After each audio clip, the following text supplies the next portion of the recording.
I just really quickly want to explain to you the difference. So a master's degree is mastering content. It is maybe taking exams, listening to lectures, reading books, and you would probably have 20 to 40% worth of research. But that other percentage would be coursework. So in other words, just kind of outlining that, 60 to 80% is coursework and 20 to 40% is research.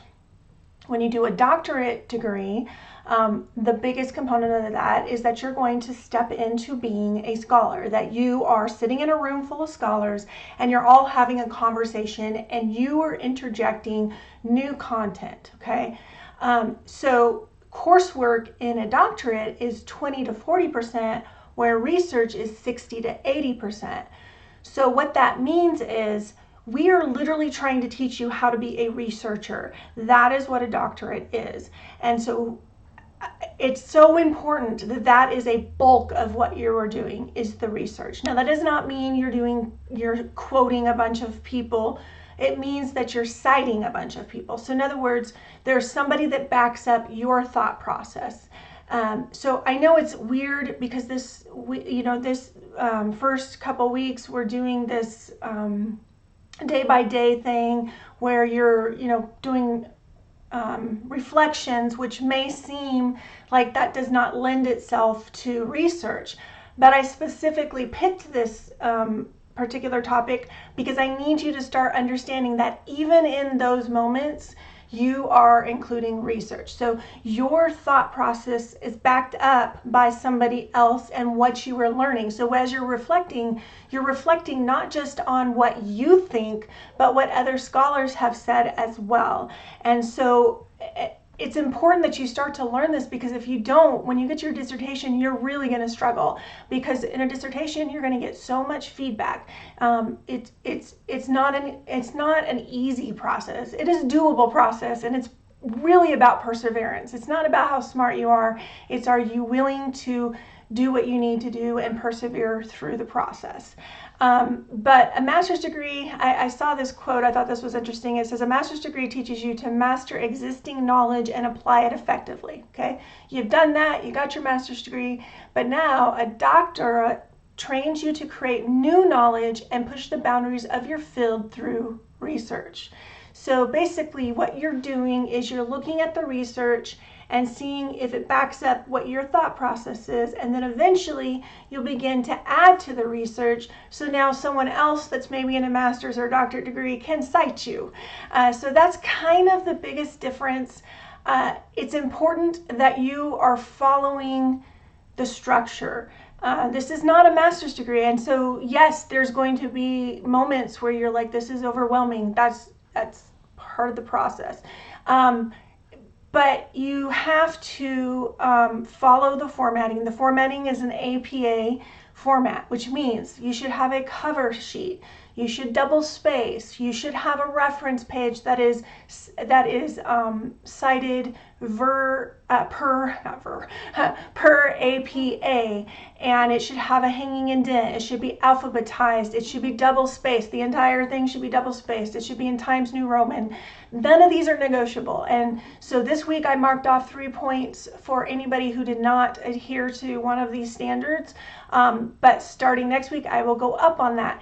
I really am trying to help you, because if, like I said, when you get to the dissertation, if you cannot have practiced this and practiced this and practiced this, you're really going to struggle. Matter of fact, you halfway through your program, you have to do candidacy, and candidacy is submitting a literature review that is 100% research. Like, you're not even adding to the research yet. You are just doing 100% research. The whole thing is research. So we have to get you doing this, and where your mind just automatically thinks that way.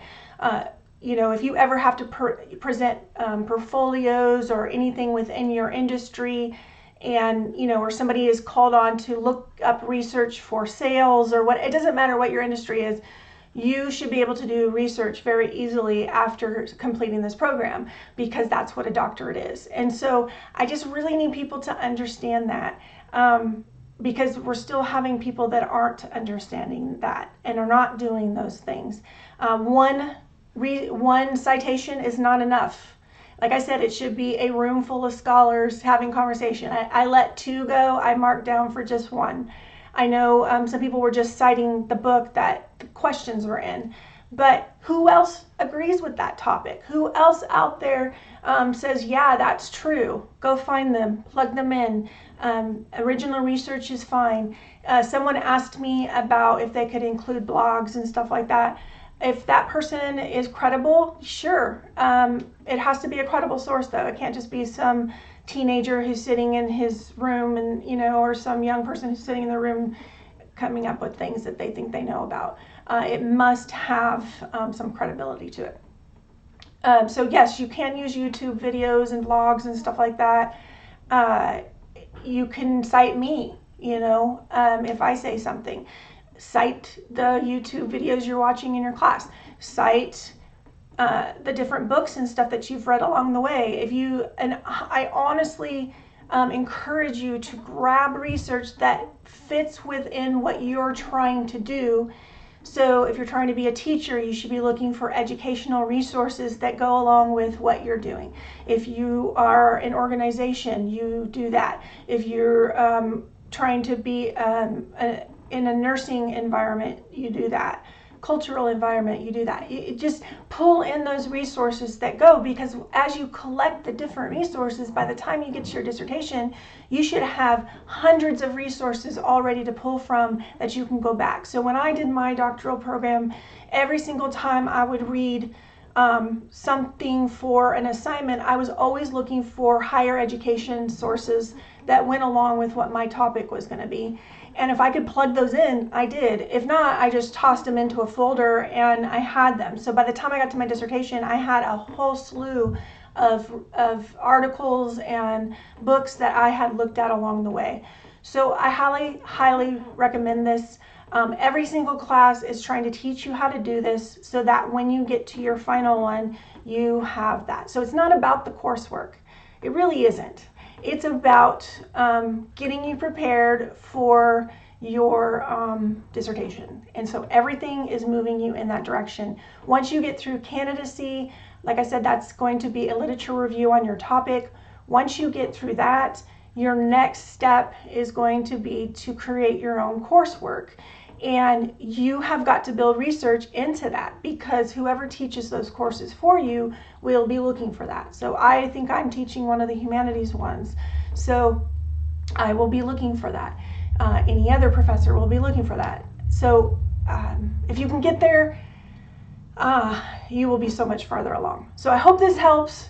And if you have questions, you can always reach out to me. I should warn you, I do take a Sabbath on Sundays. I don't always see questions on Sunday. So I highly recommend doing your homework on Saturdays if you think you're going to have questions or concerns, because I may not see what you've sent me until Monday. So remember, there are 7 days in a week. I know a lot of you are weekend warriors and you do your homework Friday through Sunday, and that's fine, but just be aware that if you wait till Sunday, I may not see it. So, all right. God bless you all. I hope you continue and are perseverant. I think you're doing, pretty good. Just a few of you need to tighten up what you're doing, but I think overall, you guys are getting the content, understanding what you're doing, and I think that's great. All right, talk to you later. Bye-bye.